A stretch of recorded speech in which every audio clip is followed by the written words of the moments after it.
Everyone has a unique gift, and Mike, the creator of the 1NELife podcast, believes most people don't know how to use their gifts or what they are. Mike wants you to see things from a different perspective and be true to yourself. The 1NELife podcast, it inspires, motivates, and creates positive energy, love, and compassion to all communities. We only have one life to live. Be yourself and live your truth.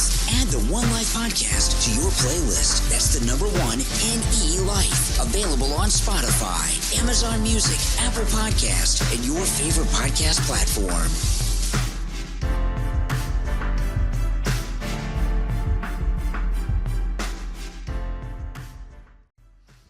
What's up, y'all? Welcome to the 1NELife podcast. I am Mike M.I.C. Reed, and today we have my friend over here, Tia from Tia B Thrifting. Yeah. Tia B Thrifting, that's a dope name. Thank you. Also from Pretty Little Poppy. Yes. How you doing today? I'm good, thank you. How are you? I'm doing amazing. It's Friday. It is. You know what? I am doing amazing because once I come and I do my show on a Friday, I'm better. But my day's been a little stressful. You know, I'm a student mentor at schools, not a middle school. Well, I do have middle schools, but today I was at an elementary school. And wow, when I tell you these kids in this generation, it's really no joke. Yeah, it's a different type of, I don't know, once you work with kids, it seems like they build you up in a particular way, but you also feel a bit drained at the end of the day. Yeah. So it's like, it's very rewarding that way as well, but you do need breaks. No, we definitely need breaks. But you know, the crazy thing about it is, because I know our parents said that about us, right? Yes. So now we're saying it about the next generation. Yeah. So is it really true that this next generation is different? Like, I mean, I think they are, but they're nothing like us. But Well, absolutely. But I think that's what we need, is evolution. And I think that's what it is. But the change is so close to us, it feels uncomfortable. I feel, and I think that's what the challenge is with each generation. The change is it's so close to us that it makes us uncomfortable, like a lot of change does with the transition. You know, just because it's something new, and I think that we've been conditioned in our society to fear what's new, because it works for us as kids, but it no longer serves us as adults. You know, and so it's hard to kind of to get out of that habit. That's a great way to look at it. I never heard nobody, and I worked with kids for many years, and I've never heard nobody put in that perspective. Yeah. Because you are right. Change. No one likes change. No, because everybody's afraid of the unknown. Yes. Right. It's like kind of like the Steve Harvey jump video. I don't know if you ever saw that. Oh, it's a motivational video. It's like 9 minutes long, 13 minutes long, but it's called Jump. Just look up Steve Harvey Jump. Okay.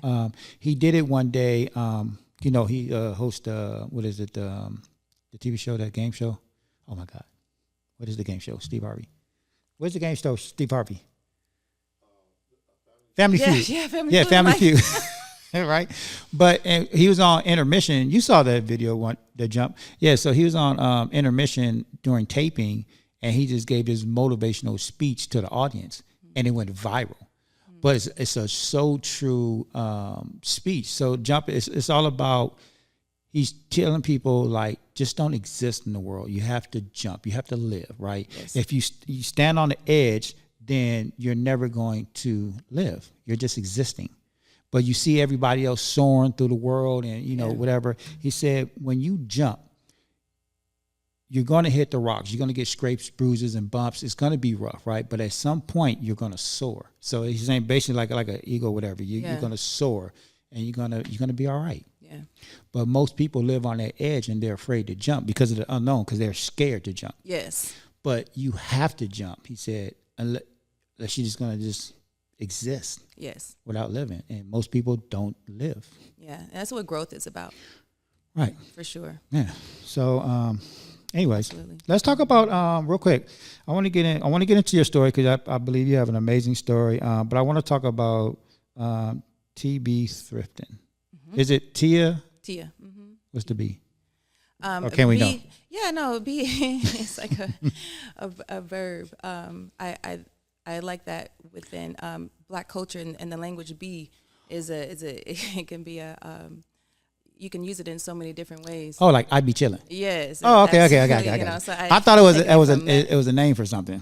Yeah, I like the "be" because eventually, my son now has his own business selling Pokemon cards, Pokemon merch, and things like that. So originally we were going to do it together, and his name is Braxton. So I was going to do Tia B, like Tia and Braxton type thing. And so he's doing his own thing now. So I was like, well, that's cool. It still works. Right. So what is TB Thrifting? One of my special interests is thrifting. I've been thrifting for a really long time, like since I was a kid, just for the fun. You know, the first time my grandparents took me to the flea market. And so I've been doing that, just curating thrifted outfits. I specialize in denim because it's classic, timeless. I upcycle, and I create style packages for people as well. So like if you don't know what to do when you're thrifting, if it takes you too long, if it's overwhelming for you, I can put some outfits together. If you're interested in that, matching your style, if you want a wardrobe change, anything like that. Oh, and you're wearing one of your outfits. Yes, which is pretty dope. Thank you. I paint as well. I make patches. I'm very crafty. I've always been crafty. So I like incorporating all the different types of arts and mediums that I've learned over the years into the clothes. So let me ask you this: what got you? And I know you said when you were younger, your grandmother got you to start taking you to thrifting. Yes. But what got you into turning it into a business? Because it's something that people would stop me for whenever I went out. So, you know, where'd you get that from? Who made it? Who painted that? How'd you do it? Yeah. And so it wasn't an intention of mine to do that. It's something that came about, and because I do it on a regular basis, I paint my clothes sometimes in the morning. I just, depending on how I feel. If I had a bad day, I'll wear the same thing again that I wore the day before because I feel like I'm restarting the day. Right. You know what I mean? Like it just, it all depends on how I feel. Yeah. And so I would like to share that with people. And really the point of the whole thing, the reason why I decided to do it as a business is because I wanted to push authenticity. And that's why I like custom work. If what's authentic to me isn't authentic to you, let's talk about it and we can put something together. So that's really the point that drives it, is me wanting to push other people to being authentic. I do not believe that we're all supposed to look, sound, believe the same things. I don't think we're supposed to be the same. So I just want to push that. Wow. You know, it's funny because, and I don't like to preach, right? And I don't know what your faith is, but I always tell people that because people are always like down in other people's looks or what they want to do about their life. And I'm like, look, and then it's crazy because they always bring God into it, right? And I'm like, look, don't you think if God wanted everybody the same, he would have made everybody the same? If he created the earth, the sun, and the moons and all that, don't you think he could have created all of us the same? Listen, I have so many things to say speak on it. about that. Because I'll tell you one thing.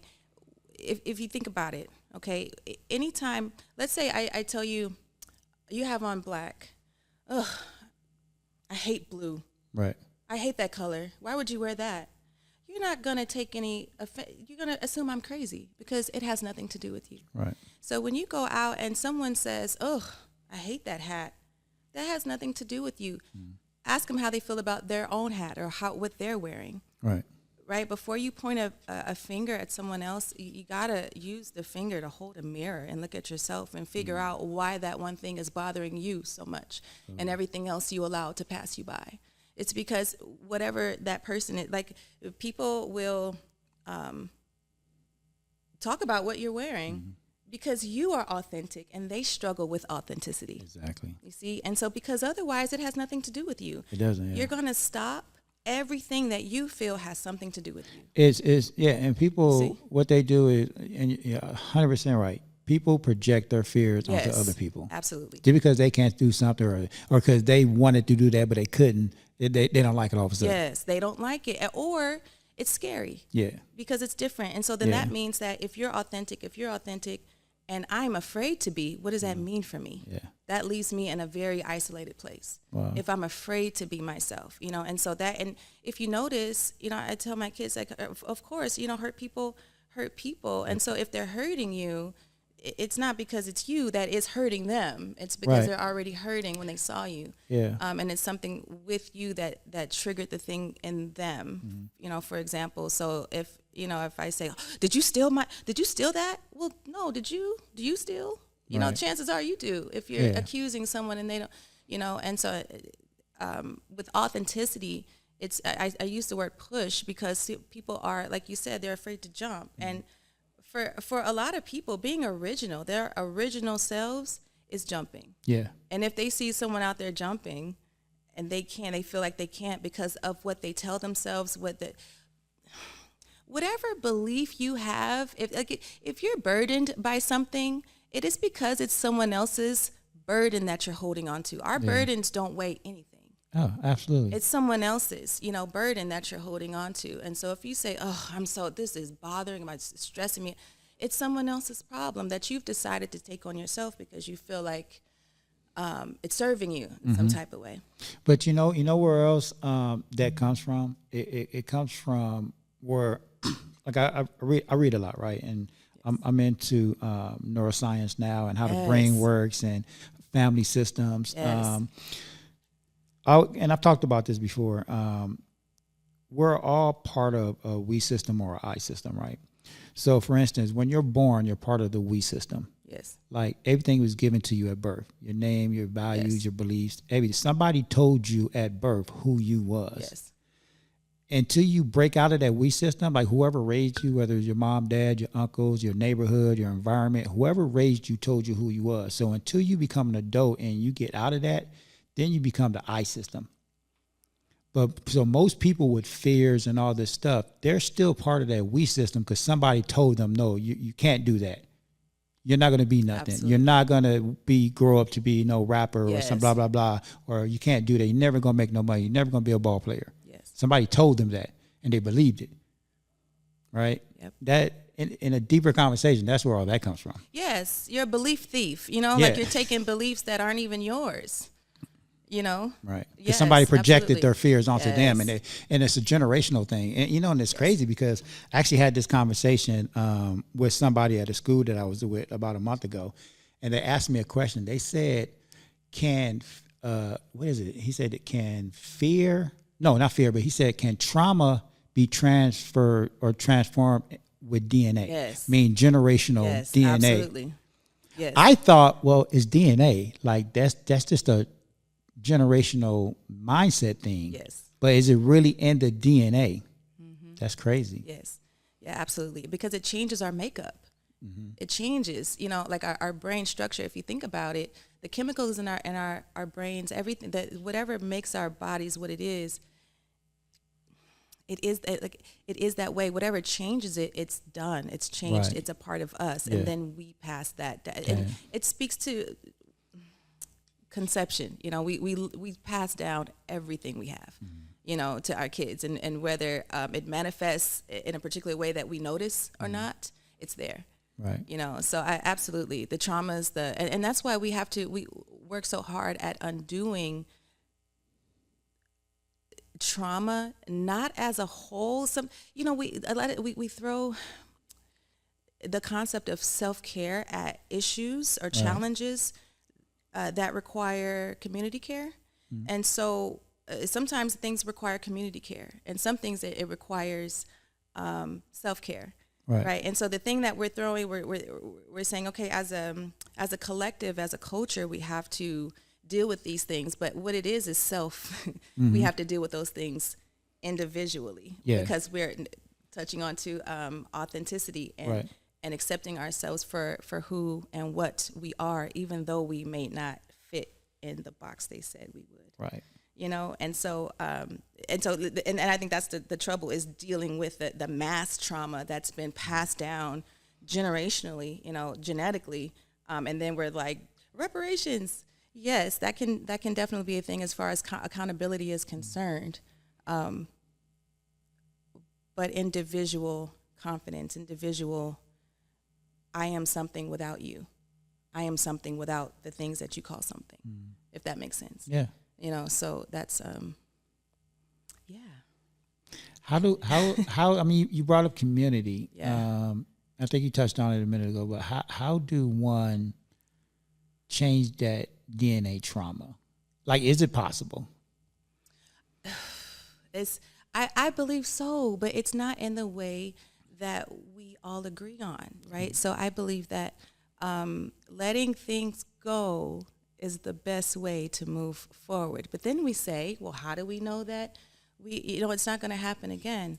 And that's the thing, is that we're still in this war mentality. We're still in this battle mentality. If I don't want it, I take it, type thing. Our mental structure, the way that we deal with each other, that is what has to change collectively. But I believe letting things go, because when you harbor, okay, here's the thing: if someone hurt your feelings, okay, and you let's say it happened 20 years ago, you think about it every day, right? A belief is just a thought you keep thinking, right? And so you're thinking about it, well, it's still living, it's still active in you. Yeah. Your body, your brain doesn't know the difference. So if you say, okay, I'm full, you haven't eaten, but you say I'm full, and you believe that you're full, your brain doesn't know that it's going to believe what you're saying, what you're putting into it. Right? So our mind rules everything. So if we're out and it's cold outside, but we tell ourselves we're warm, if you convince yourself, your brain will respond in that way. Like, yes, we're I am warm.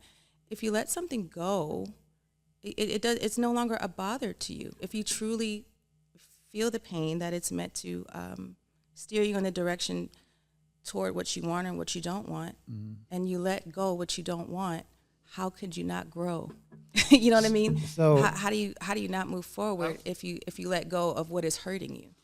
So I'm reading a book right now that's called Breaking the Habit of Being Yourself. Yes. Wait, don't tell me. Is that Joe Dispenza? Yeah, yes. Yeah. I'm reading that book right now. I love him. Yeah. So that book, that's why I say I'm into neuroscience and all that, because it teaches you all that stuff about all that. You wire the brain. Yeah. So and so the quote that I mentioned earlier about family systems, about the we system, I system, is from a book called The Bradshaw, which is very similar to Breaking the Habit of Being Yourself. Yes. So I'm into those type of books. That's why I read them. But the other day I posted a quote from Breaking the Habit of Being Yourself. And it says, remember that 95% of who we are by age 35 sits in the same subconscious system memory in which the body automatically runs a programmed set of behaviors and emotional reactions. In other words, the body is running the show. That's right. I mean, your mind isn't running the show. Yes. Your body is. Yes. Because of all the thoughts and the program and the habit loops that you created in your prefrontal cortex. So it's your body that's running the show. It's like when you know you're doing something like, oh my God, my mind just went blank, but automatic. Yes. Like you get up, what do you do first thing in the morning? Brush your teeth, wash your face, all this stuff, right? It's all automatic. You don't have to think about this stuff. Right. Right? So it's just natural things that your body is just doing. Right. But those are things that your body does when you are unaware. That's like when you're asleep. That's like zombie mode. Yeah. When you're unconscious. Yeah. You know what I mean? So to speak. You're conscious. But you're not aware. And so like that's really good. The first thing you do, you wake up, yes, you brush your teeth, but how do you feel in the morning? Like, and that's why I say mind, because it's over and over. If like I was talking about beliefs before, everything that you say, if you keep saying I'm hot, yeah, you're gonna be hot. You're gonna feel hot. It could be 30 degrees outside. You're gonna be hot. Yeah, exactly. And so and then our bodies are responding in that way. Yeah, absolutely. And our bodies respond to what is constantly running, over and over again. That's why people, I'm constantly not preaching, but telling people like your thoughts are your reality. Your thoughts is your life. So if you think about, and so when people are like, why am I going through this? Well, okay, what are you thinking? Yes. Like, are you going home and being negative and having these negative thoughts? Then that's your reality. Yes. That's you. Stop thinking all that stuff. Yes. I'm telling you, if you stop thinking all that stuff, your life will change drastically. Yes. Yeah. Just in everyday routine, I would challenge anyone to think something different. In the morning, even if you just to be aware of how you feel and why. When you wake up in the morning, is the sun shining? What's happening? How, What type of day would you like to have? Do you see yourself having the day you want? Do you see yourself getting the parking spot that you want, Right. at work? Or are you dreading getting oh God, somebody that, take my spot. I'm going to have to walk out. People say all the time, if it's not one thing, it's another. Well, yeah, if you keep saying that, it's going to continue that way. Right. Think about all the little things we tell ourselves every day. Right. And something that I learned in positive psychology is we have to, like, when something's going wrong, if let's say your day is going bad, right? And us as human beings, we always assume, right? But instead of assuming, why don't you say, you know what do I actually know? I know I woke up this morning. What's actually working well? I know I woke up this morning. I had clean clothes on. That's right. I had a roof over my head. Stick to the facts. Stick to the facts. Yeah. What do we know? What's the facts? Yep. Don't assume. Right. If you do these simple little things, your mindset will change. Yes. And you'll start seeing results of that. Yeah. Even when things do happen, let's say you didn't get the spot that you wanted, Right. just like you said, you put yourself in the back. Oh, well, stick to the facts. Well, you did need to get your steps in today. Yeah. You were saying that you were feeling a bit sluggish. Yeah. You were having a hard time sleeping the other night, right? And don't our doctors say, the best way to beat insomnia, depression, fatigue, and all is exercise. Right. So if you think about it, just in changing your perspective, like I said, even if you wanted the spot in the front and you got the one in the back, why do you think that? How do you think that's serving you? Right. You know what I mean? How do you think that'll work for you instead of going the opposite direction, which is the habit? Yeah, absolutely. Yeah. And then worry, then we worry why our shoulder is hurting, and it's like, well, what are you holding on to? You know what I mean? So like, let whatever you're holding on to, let it go. If you listen to your body, if you said my left knee is hurting, well, we hold our emotions in our joints. What are you holding on to in there? Yeah. In that joint, like what is, there's something that we need to let go. And that asks people, they're sitting like this. I don't know why my shoulder hurts. Right. Is that where you hold your tension? It's crazy. Oh, yeah. I was, the other day, I was in an accident a few months ago, right? So I'm still going through a chiropractor and massages. And I had a massage Wednesday. And the masseuse, my shoulders was burning. Because that day, my massage was like around 3 o'clock. That day I went through I had so much stress on me. And the moment I walked into the masseuse place, like my shoulders was burning. And she started rubbing my shoulders, right? And rubbing my back.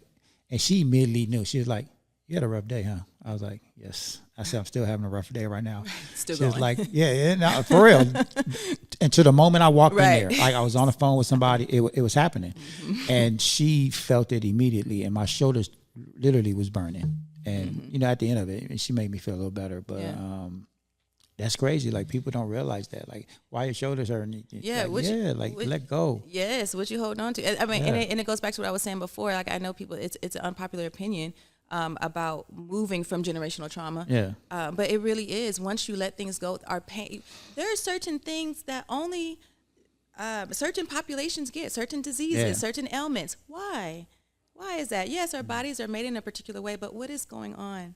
Mm-hmm. Like you said, there's a mind-body connection. What is the common denominator here? And so I feel like collectively, if we let things go, we'll start to also let our these ailments go as well.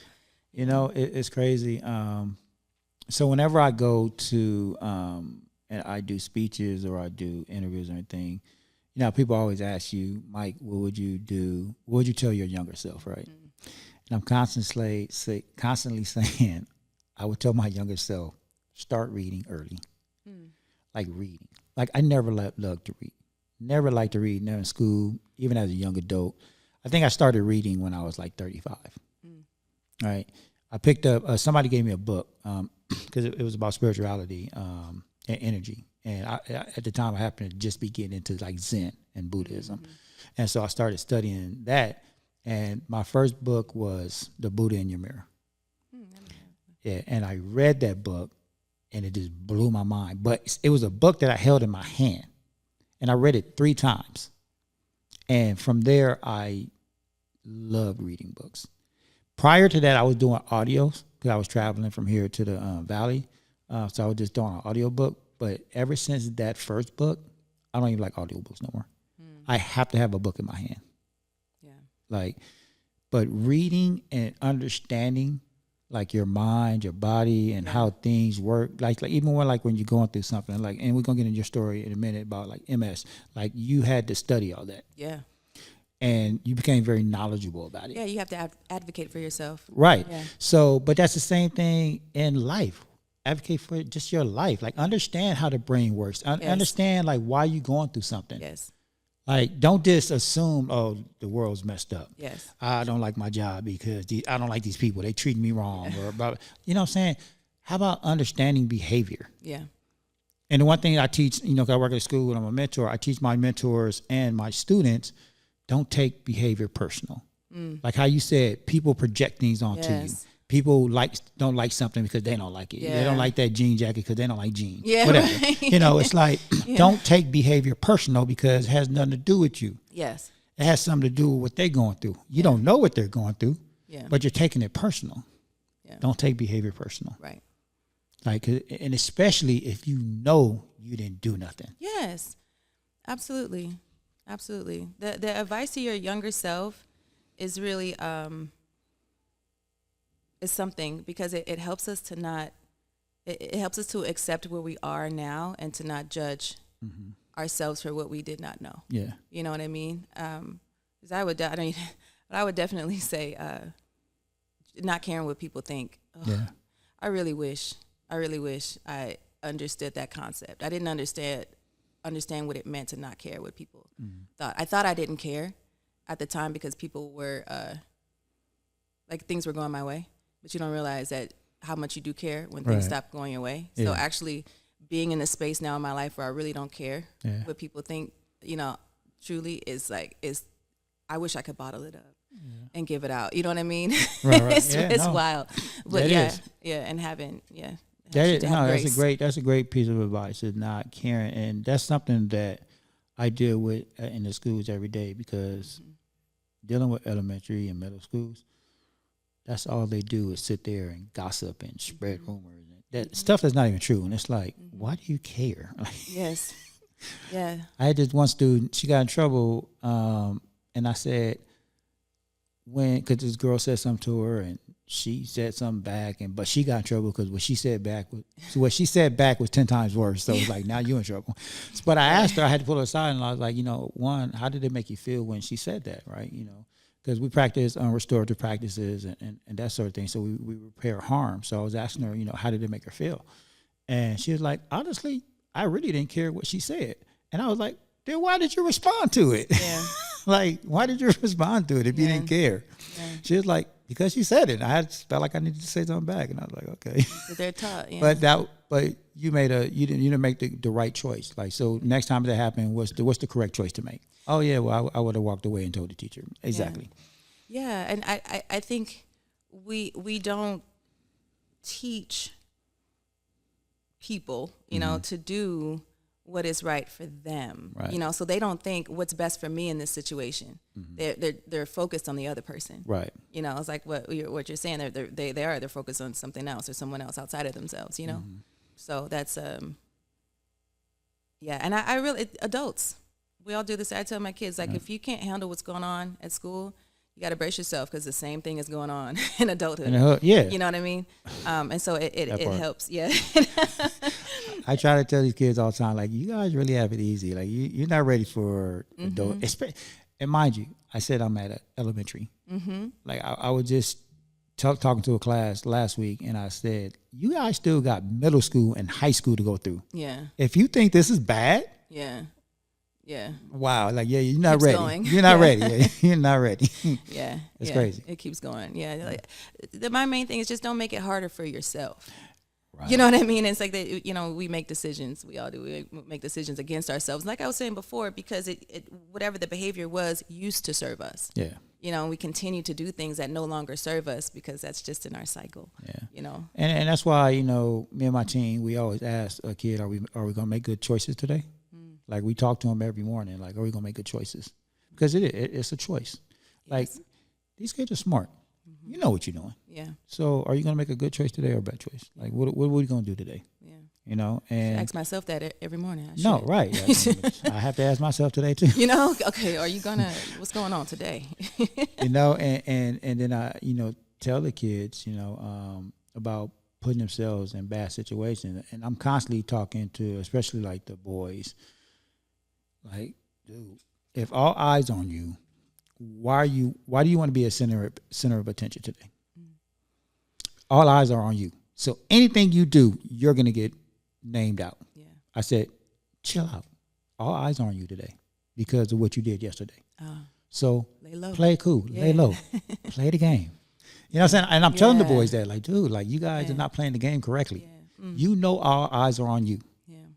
Because you just got suspended. Everybody's looking at you. Yes. So whenever something happens, they always point the finger at you. But I didn't do it. Okay, cool. Lay low. Do you think that... I'm sorry. Stop being the center of attraction, but go ahead. Yeah. I was going to say, do you think that that's an attention thing? Like they 100%. Yes. 100%. I know it's an attention thing. Yeah. And me and the behavior team, we talk about that all the time. Like we sit there and talk to a student, and then we look at each other and be like, yeah, they just want attention today. One of my executives, and I said this before, put out a quote on one of our Slack channels. He said, there's two type of kids. One that comes to school to learn, and the other that come to school to get love because they don't have that at home. And so they're seeking for that attention. Yes. So, yeah, 100%. Wow. And we know it because of the stories they tell, because of what they do to get the attention. It's like, so we have to correct that behavior. I understand. But it's hard because, like this one girl today, she was just screaming. She wouldn't stop screaming. Like, talking about we not listening to her. And it's like, we are listening to you. And in those situations, you say less is better, right? She just wanted to vent. She just wanted to vent. Somebody said something to her, so she was mad. She just needed to vent. So me and one of the behavior teams, we sat her down at a bench away from the situation, and we just let her vent. We asked her if she wanted to go walk. No, she don't want to go walk. You want to go see a counselor? No, I don't want to go see a counselor. You guys not doing nothing to me. You guys not listening to me. And she's screaming at the top of her lungs. So we're like, okay, cool. We're just gonna sit here until you're ready to talk. Just let her. And in those situations, that's the best scenario. Yes. Because we have to regulate the student first, let them, invalidate what she's saying, and I kept reassuring her. So I understand you're frustrated. Yeah. It's okay. And I let her know it's okay. I understand you're frustrated because nothing's being done according to you. And I understand that. So, but she didn't want to do anything we was telling her to do. So we was like, okay, well, we're right here when you're ready to talk. Sometimes it's like things bubble up and it feels like it just has to, you just have to get it out, and that's it. And that's why it seems like that's why nothing else will help. Right. It's because the only thing you have to do is to get it out. Yeah. And once it's out, you can feel it, right? 100%. It's like, oh, okay, I was feeling like that. Now I feel a little better. Or, now that I said it out loud, I kind of hear it and okay, I can see now. And then when it's silent, your behavior is magnified. Right. And it's crazy because an hour later, she was best friends with the girls again. You had to get it out. Right. As I was walking, because I was off at this point, and she was in the office. They was laughing, having fun in the office, and I'm walking out, and I actually pulled her to the side. And I said, hey, I heard what you said earlier. I just want you to know you was heard. And I'm going to look into why you feel like nothing has been done. So I'm going to let you know on Monday what actually has been done. But I want you to know that you was hurt. Yeah. Because I don't want to, because it really hurt. Even though she was seeking attention, it still hurts me that she feels like she's not being heard. Sure. Unmet needs. You know what I mean? Because there got to be some truth to that. Yes. And I don't want her one day to go down the wrong road because she feel like no one's listening. Yes. That's the worst thing, the possible outcome. Yeah. So I felt like I needed to tell her that, like, hey, you was heard. Yeah. Like, I wanted you to know you're heard. Yeah. Hopefully, that meant something to her. And yeah, I think if it's met with consistency, I think if authenticity is met with consistency, it's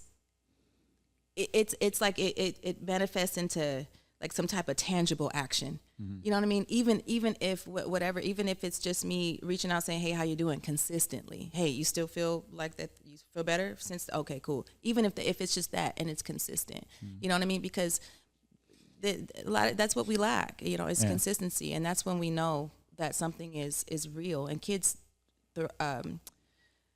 they crave discipline. You know what I mean? Because discipline is consistency. Yeah. You know, and because that's stability. So right. Yeah, I can. You have kids, right?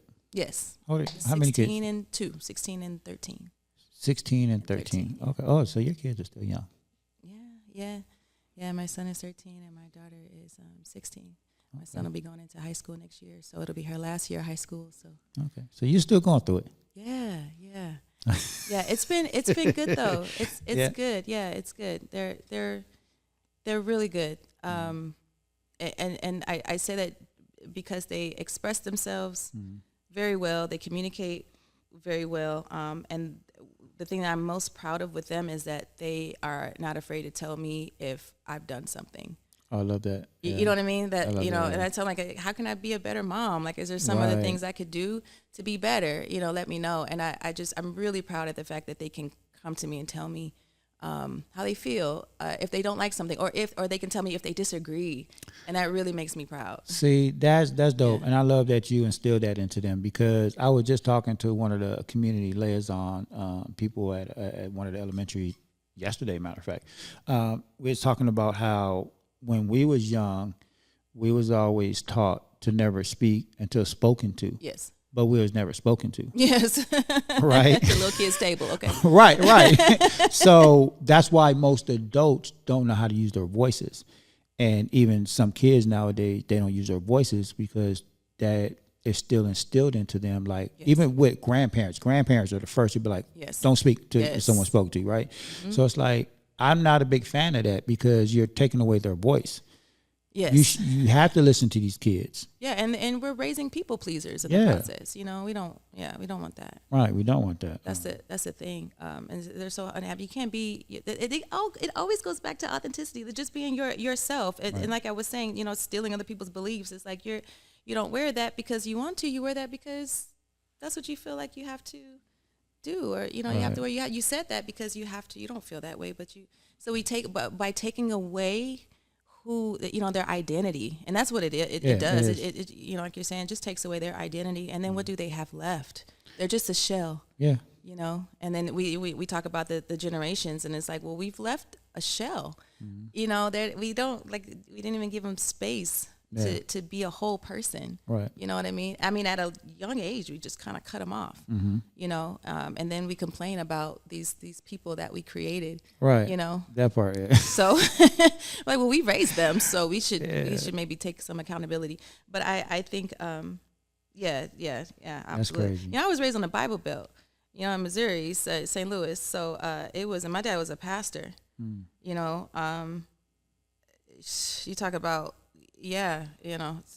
The rules. Right. Absolutely. Not being able to wear what you want to wear, or being harshly judged for it. Not speaking like everyone. I wasn't allowed to speak with an accent like my friends. You know what I mean? And my mom was like, "No, you don't do that. You don't talk like that." And so from a young age, you just don't just yes, no, yes, no. And so going back to what you were saying about the kids, and then receiving attention, I always wonder what are they allowed to be? Who are they allowed to be? Right. Are they only allowed to be like you, or again going back them, to people are who someone told them they are. Absolutely. That's what it is. Yes. Someone told you who you are. Yes. And you ran with it. Yes. Yeah. And then we wonder why, depression is rampant. Yeah. Right now. And it's that's the thing, is like, can we just be whole, wholly us, Yeah. Wow. You need your own talk show. Oh, thank you. I appreciate that. I talk a lot. No, but it's great though, because you're very knowledgeable and very educated, and like you think outside the box, and that's what we need. Like, we need voices like that. Thank you. 100%. I appreciate that. Because I want to keep going and talk about this subject, but I want to get to your story. Oh, yeah. I want to get to your story because you do have an amazing story. So let's switch gears and get back to talk about your story. Okay. So you was, I don't know. Well, I forgot when you was diagnosed, but you have MS. Yes.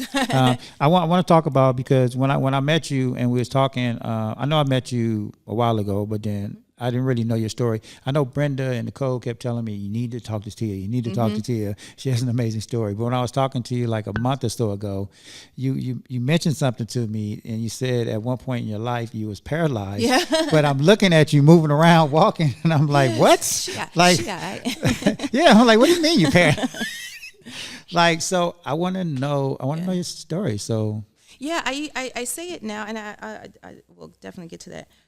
But I do say that it was before I didn't talk about it at all. I never said that once I was walking, I never said I have met, never talked about it. But then it got to the point where people would see pictures or see me with a cane one day and be like, what are you doing? So it made sense to me. Okay, I should start saying, talking about it. So yes, I was diagnosed. I'm 40 now. I was diagnosed when I was 27.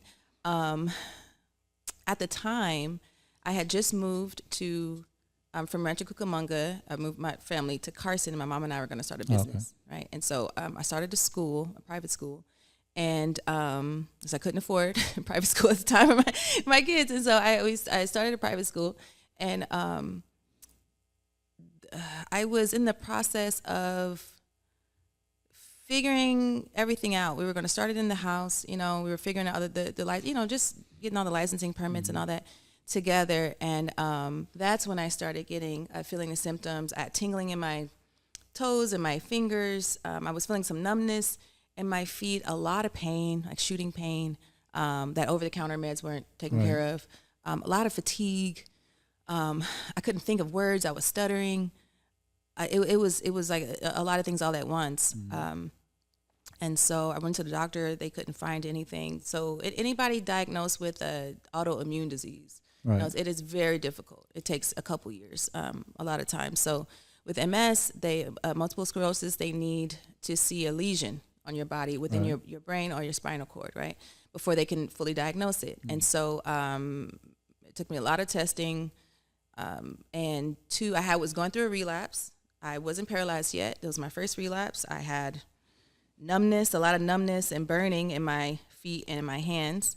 And so it's okay, well, we don't really see, anything. It could be this, it could be that.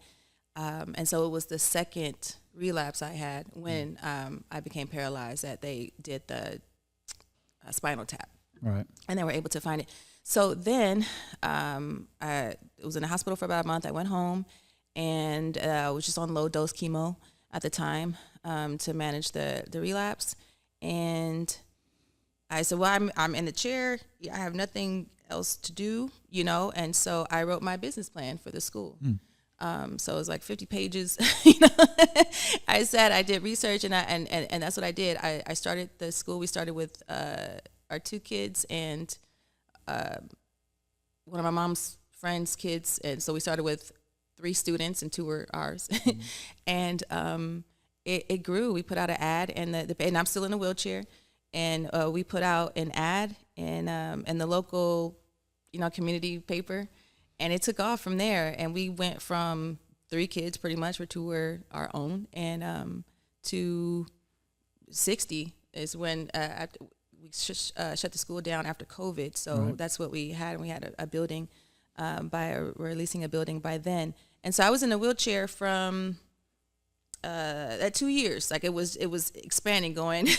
It was just going, and I never stopped. The thing though, depression is really common with people with MS, not because of the illness itself, but because of what comes with it, the lack of support, the fact that it's on and off. You have a walker one day and you're fine the next day, and you don't know what's going on, and you don't. That's just how it works, And so, the first thing people ask when they see me out of the wheelchair is, "What did I do?" And so you talk about having physical therapy, after an accident. So When I went home with it. I had a nurse that came to the house. I had a physical therapist. Everybody came to the house, occupational therapist and all that. And so I noticed everyone, they kept telling me what I couldn't do.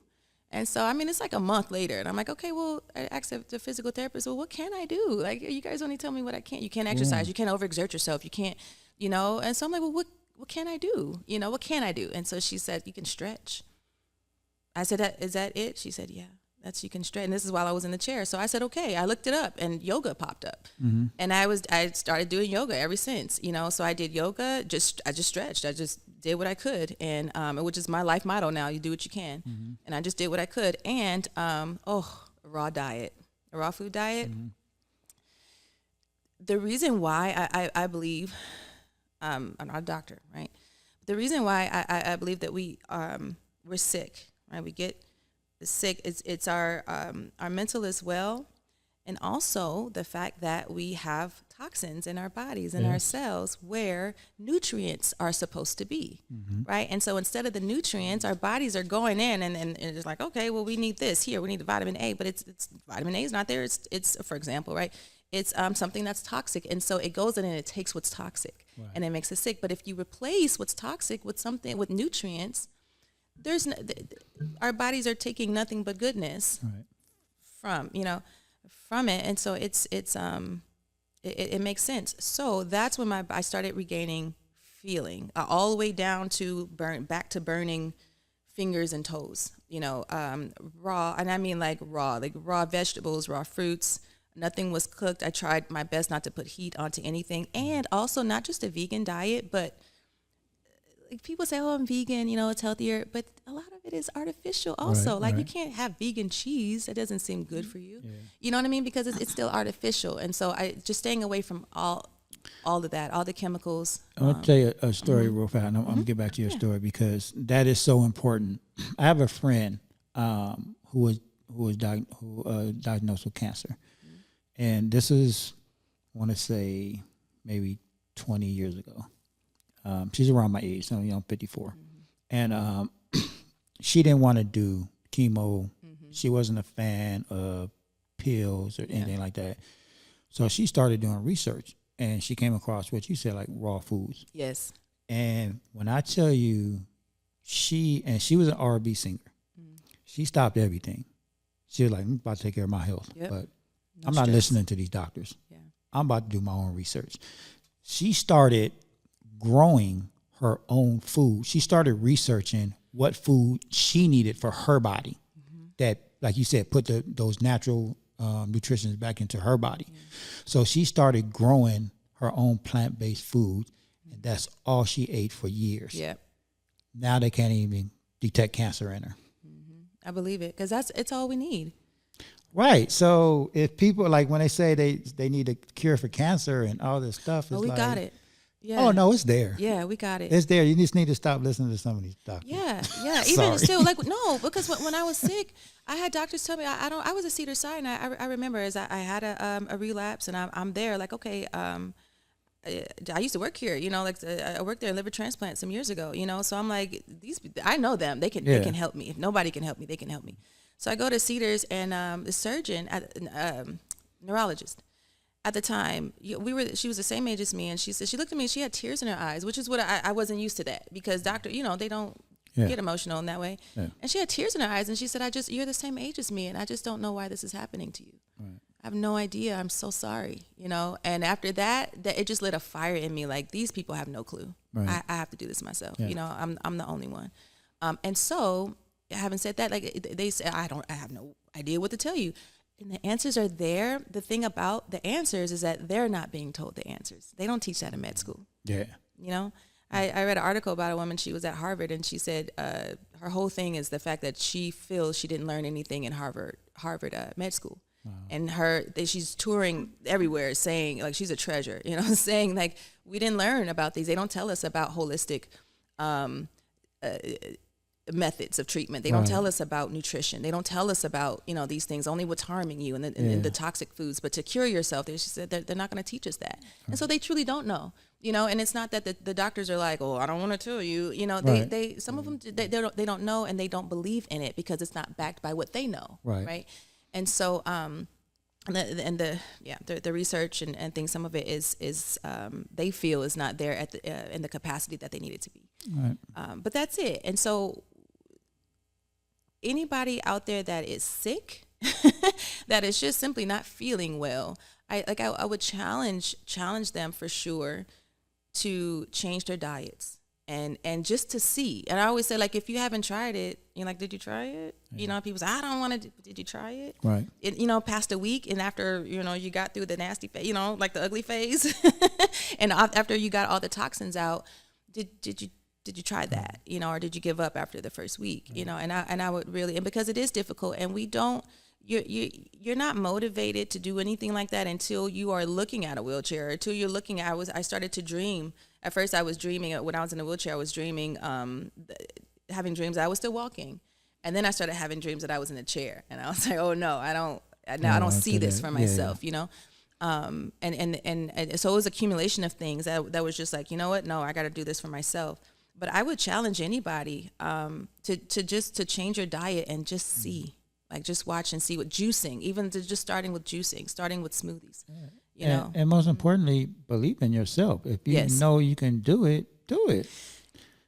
Yeah, and that's part of advocating, because there are going to be times it's really difficult, when they see you out having a good time and then there's a meeting and you're like, I woke up feeling terrible, I got to miss it. Oh, the first thing they'll say, oh, well, you felt fine at the party last week. Right. I saw you on Instagram. You felt fine then, but you can't come to my thing. It's all the time. Yeah. It's all the time. And that's where not caring about what people think really comes into play. Because if you worry about things like that, you will be defeated before you start. Yeah. You know what I mean? The people that don't know the diagnosis, that won't look into it, won't research it. You give people books and you give people, links and things like that. And no, absolutely not. We advocate for ourselves. And I had to do that a couple of times for my son. Like I told you earlier, he had cerebral palsy. And when I tell you, the first time we had to advocate for him was when he was at UCLA, and the head of cerebral palsy, the head doctor over there for CP, told him he would never walk. Mm. And we took that, but then because he had to go through a few surgeries because of growth spurts, so they would have to, because his legs was really scissored, right? And they was. And I'm pretty sure, like, that's what the doctor was taught, like, okay, if they're that scissored, like, he's never going to walk. Right. So they had to cut his legs and rotate them, like, every few years because of growth spurts. So I think it was the second time that he got his legs cut and rotated. And, I went to physical therapy with him 3 times a week, was doing exercises with him. He's had the same physical therapist all his life, which was so great. Yeah, that's fortunate. Yeah, like, so she knew his history. Yeah. But the second time he did it, we was working with him at this one school, and we saw him walk down the hallway one day with nothing. And we like, oh. We're doing this now. You can walk. Yeah. Right. And it was only like maybe 10 steps, right? Mm-hmm. But we took those 10 steps. We were like, okay, let me see you do 20. And in a couple of days, he did 20. Wow. It was to a point where, and I got it on video, right? He walked out of the classroom, down the hall, out to the football field, around the track, back into the hall, back to the classroom. Wow, this is me now. Right? Wow. And that's amazing. Yeah, and I'm thinking, okay, somebody told me you could never walk. Mm-hmm. That was pretty amazing right now. Absolutely. And I'm glad I had my video camera that day and I recorded it. Yes, absolutely. And I show him that now, and I used to show it to him all the time, like, especially like after his 3rd and 4th cut, because now he got older. And going to physical therapy, I get it. It's draining. Mm-hmm. It's like, now I got to learn how to walk again. I got to do all this all over again, and it takes months and months to do it. So I had to show him, like, dude, like, you can do this. Like, you've already set the bar. Yes. You did this once. Yeah. Like, don't let your mind play tricks on you. I know you're tired. I know you're drained. Right. It's frustrating, but you can do this. Right. Right. So I had to constantly show him that.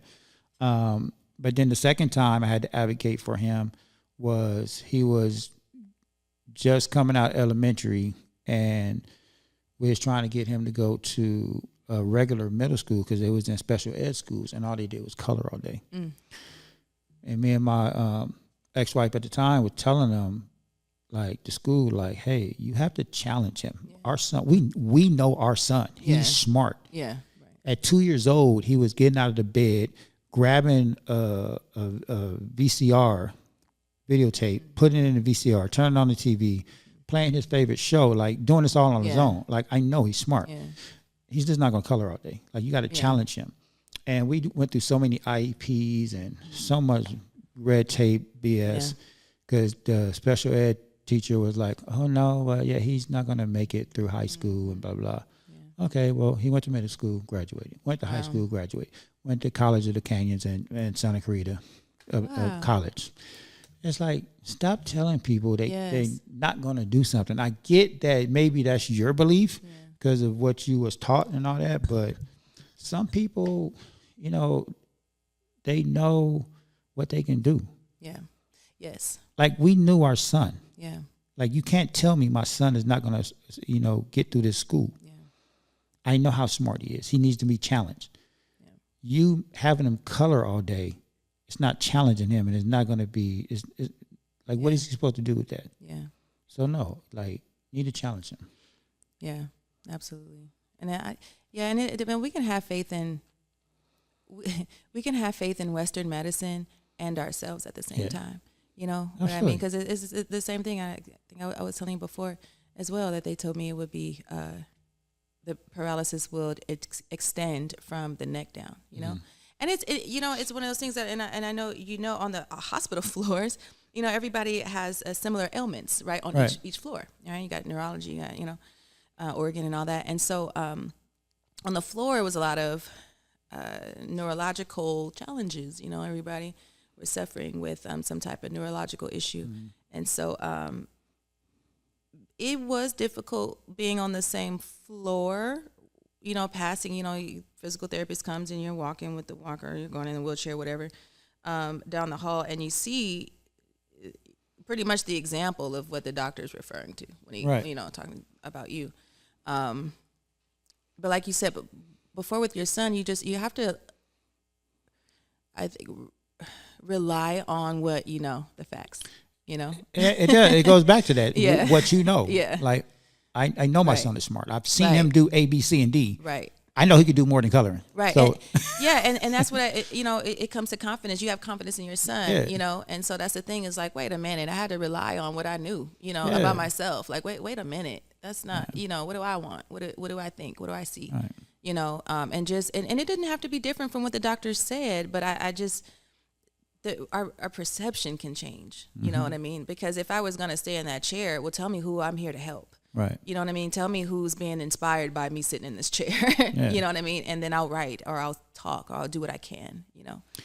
I prefer, you know, and I get legally, like, doctors can't say, you know, oh yeah, like, they can't give you hope, right? Too much hope, because then they get sued for whatever reason, because we're in California, right?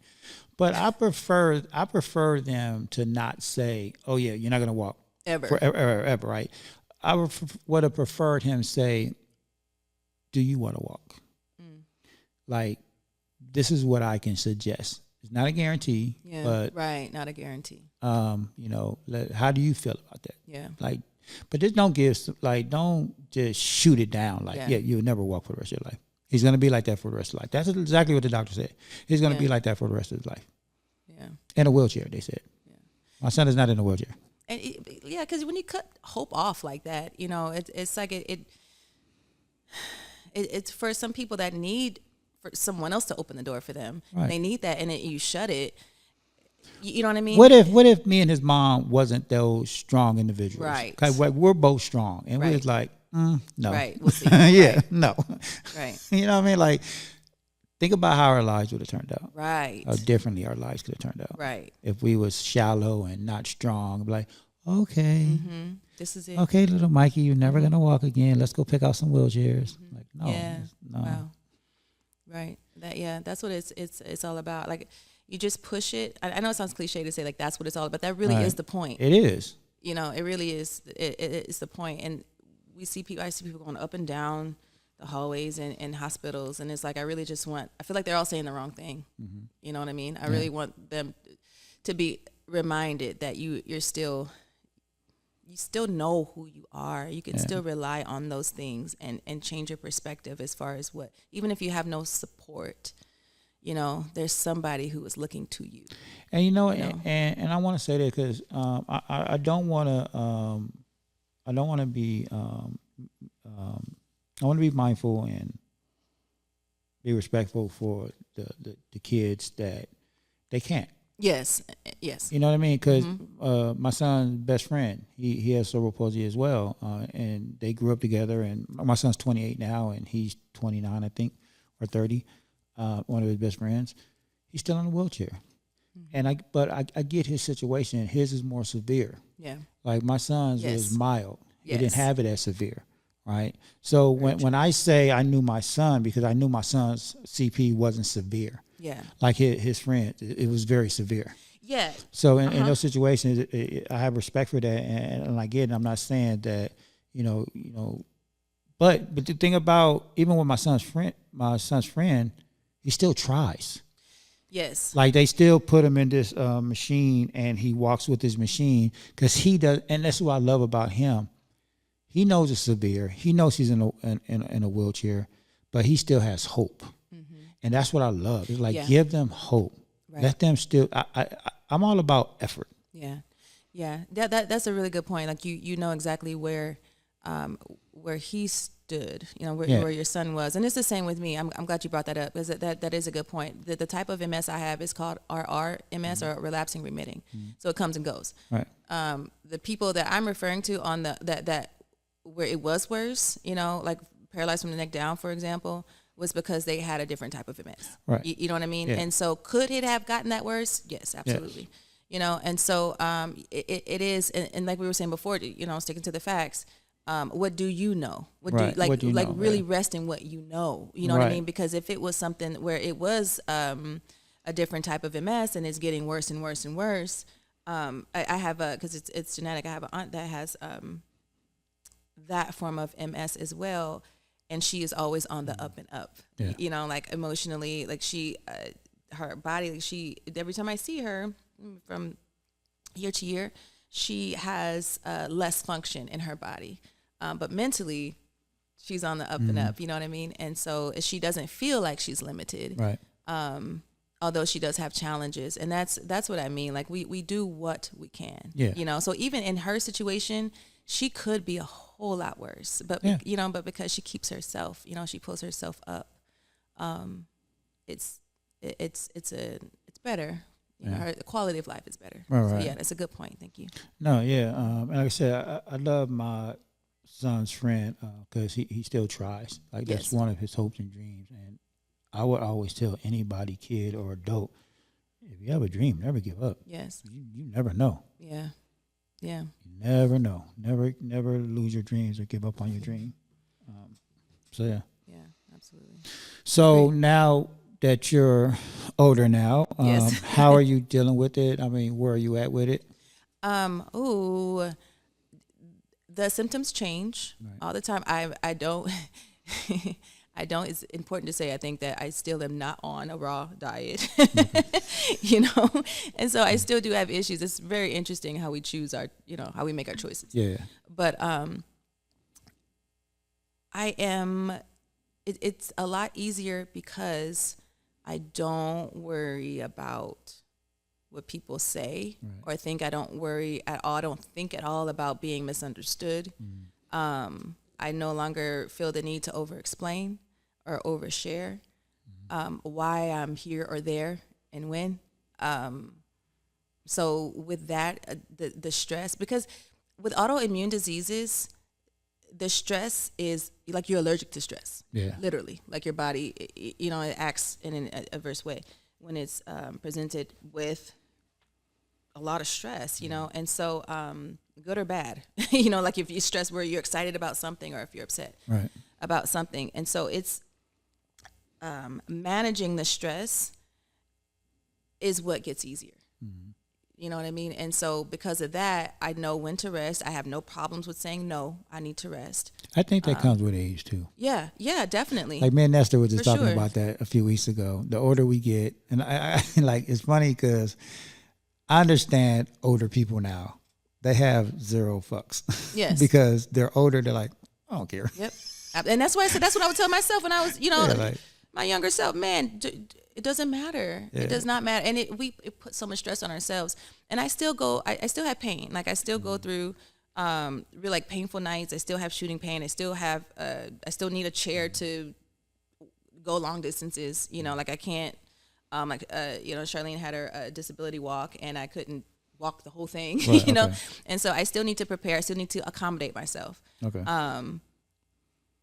However, the relapses are nowhere near where they used to be. Right. Nowhere near. Like it's never that bad anymore. I've learned to manage my dehydration, my lack of nutrition absorption, all those things with more research, learning things. I got a juicer. I'm juicing, all the time. So I've replaced the sugary, the drinks with natural drinks. Replace coffee with mushroom coffee, or teas, matcha. And things like, so just like different, with maturity, right? I'm learning that I don't have to like how everything tastes. Right. And in order for it to work, for my body or for me to reach for it. Mm-hmm. And so with that, it's getting a lot better. So I'm able to manage my emotions better, which is, I feel, is 50%, of it. So managing my stress and my emotions and managing my physical activity and my diet. Absolutely. Yeah. Speaking of emotions, I want to go back a little bit. What got you through? And tell me if your mindset was even like this, because I know most people, when they're living a normal life, then all of a sudden, bam, I'm paralyzed. I remember talking to Charlene about her story. Yes. And she went through a little depression because it was like, yes. bam, all of a sudden I can't see. Like, did you go through that moment? And if you did, what changed to make you say, you know what, I'm not going to give up. I'm going to advocate for myself. I'm going to do this. Yeah, it was, I felt like I was feeling like my body had given up on me. Mm-hmm. Like I was mad at my body. I felt like it just like, I gave up on me, like, it just stopped working. I was mad at myself, and then, but I kept it inside. I didn't say anything.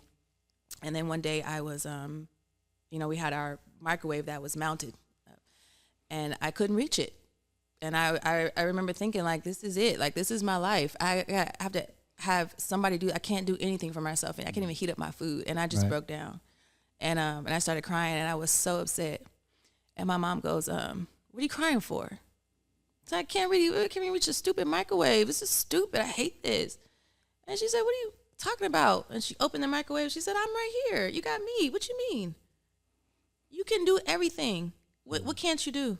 Oh, I can't do this. And she'll go, what else can't you do? Right. What about all the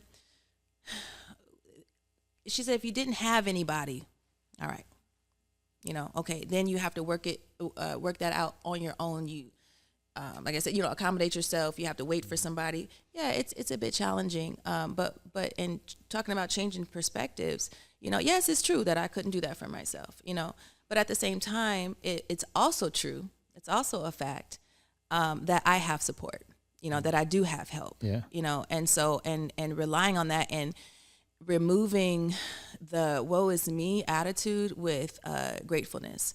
And I know nobody wants to hear about being thankful when things like that are happening, but I'm telling you, it's the hardest thing to switch. But when you do, you can, it's like, it feels so good. Like I said before, you want to bottle it, and give it out to people, because it's like, did you try it?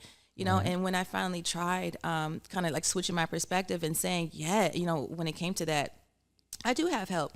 And I stopped being afraid. Hey, can you do this for me? Hey, can you open this? Hey, can you get that for me? Hey. And then it was okay, because I was still doing what I could. Right. I didn't feel like I was a burden anymore. But, and that's a stigma that I think the whole world has, is like, people think that people have done things all by themselves. there's nobody on this earth that's ever done anything by themselves. They had some help in some way, shape, or form. Yeah.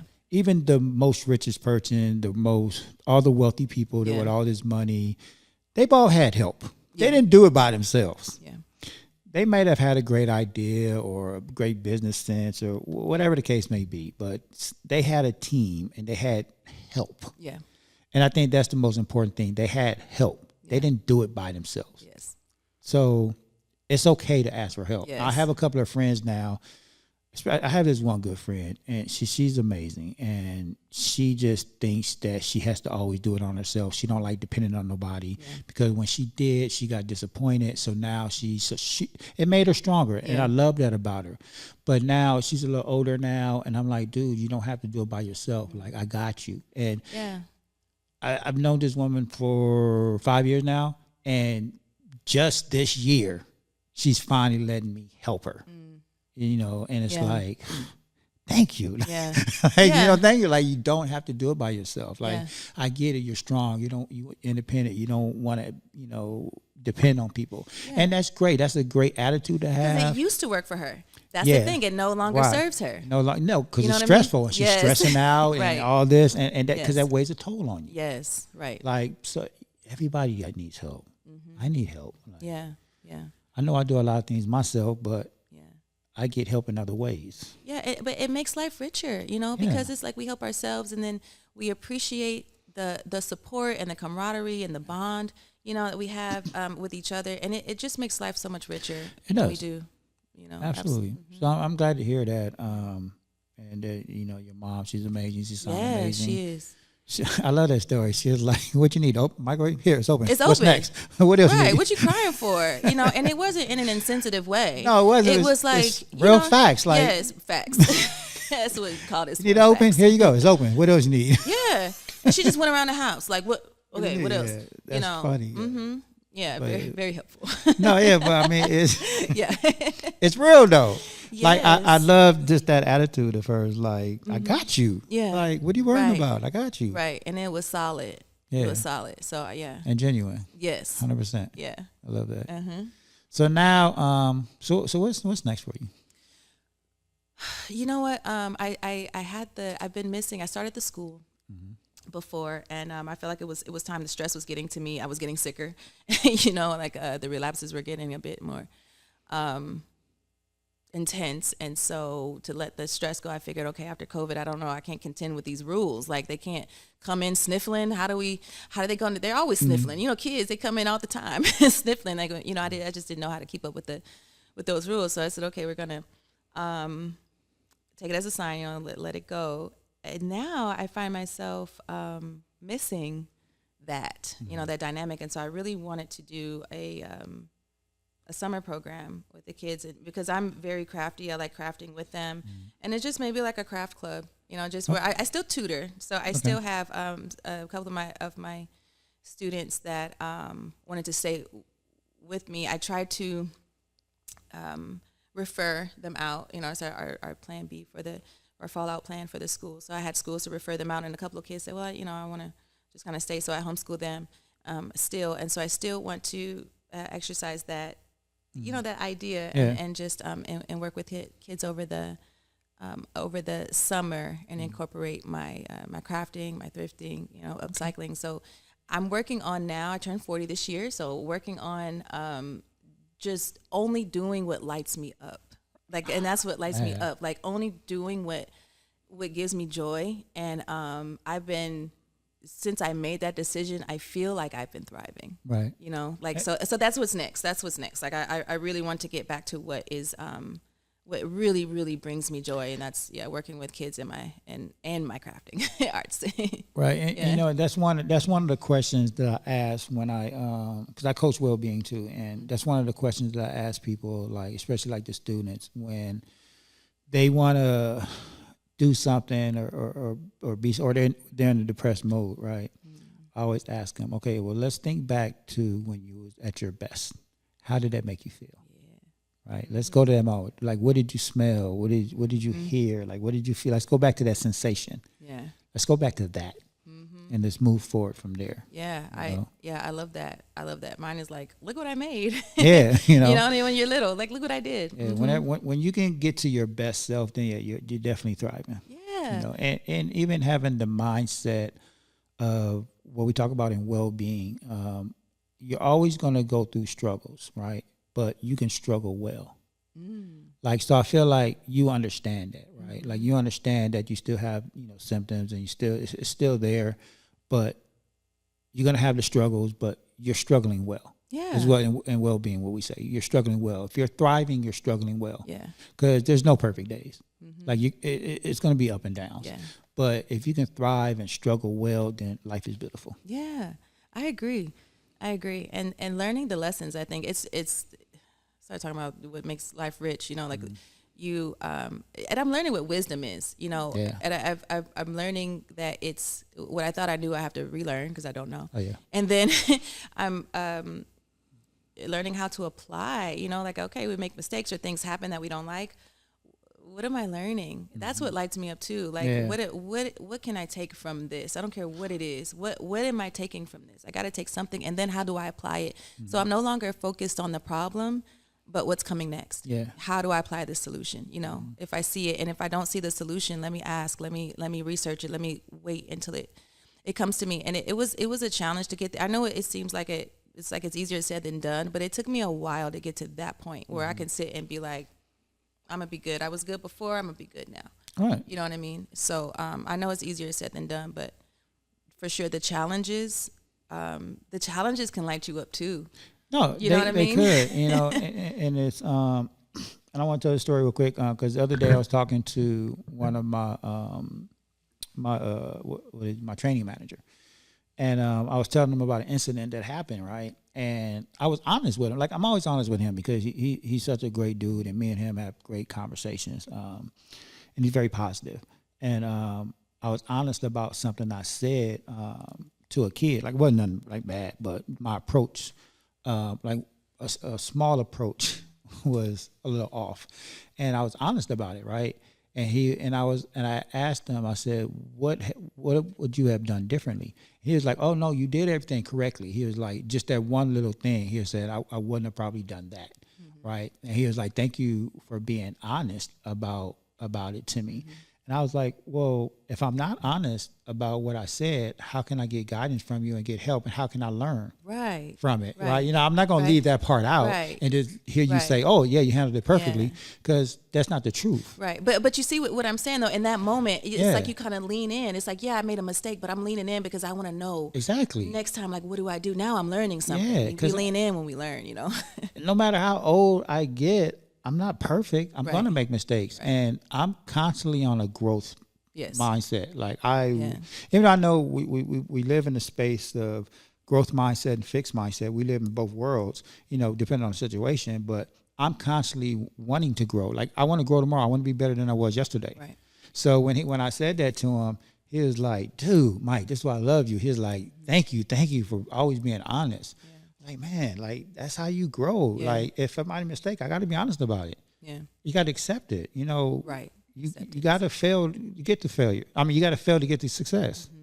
Yeah. And that's what I'm trying to teach kids. Like, dude, it's okay. Be honest. Like, you messed up. Let's learn from it. Yeah. Right. Take accountability. Yeah. Learn from your mistakes. And that's how you grow. I respect anybody who can sit there and be like, you know what? I messed up. Yeah. Now let's learn from it. Right. Right. And that's the thing too. And then not having to over-explain or even having to explain that you learned it. Yeah. You know what I mean? It's tricky. It's a slippery slope, like going back to the habit of people pleasing, where you get the urge to say, oh no, I did because I did this. And then you remember, you notice. I understand. Right. And my favorite line is I understand that, I saw that, and God has dealt with me. You know 100%. What I mean? I've dealt with that. I've been dealt with, and I dealt with it. So it's okay. Man, I know we out of time right now. I went way over than I said, but I told you once we get talking, I said it was going to go over. But thank you, Tia, so much. I'm glad I sat here and finally got to sit and talk with you and hear your story and hear all the educational lessons that I just learned from you in the beginning. No, seriously. I appreciate it. You really do need your own talk show. Thank you. 'Cause you have a lot of wisdom, and your voice needs to be heard, and your voice needs to be out there because people need to listen to this type of stuff. Thank you. I appreciate that. Yeah. That's All awesome. right. Well, thank you again. You guys go visit Tia B. Thrifting. Yeah, and, come visit her at Pretty Little Poppy. She's here, most days. I don't know your schedule, but Yeah, Wednesdays I'm here. Just ask for me. They'll know when I'll be back. yeah, just ask for Tia. Just come Pretty Little Poppy. She'll be here. All right. Anyway, thank you again. Appreciate you. Thank you. And good luck with everything. Good luck with the schooling. Thank you so much. Yes, I hope that works out for you because I Thank know you. you're pretty amazing at it because you got a lot of knowledge Thank you. and you need to spread that. And we out of here, you guys.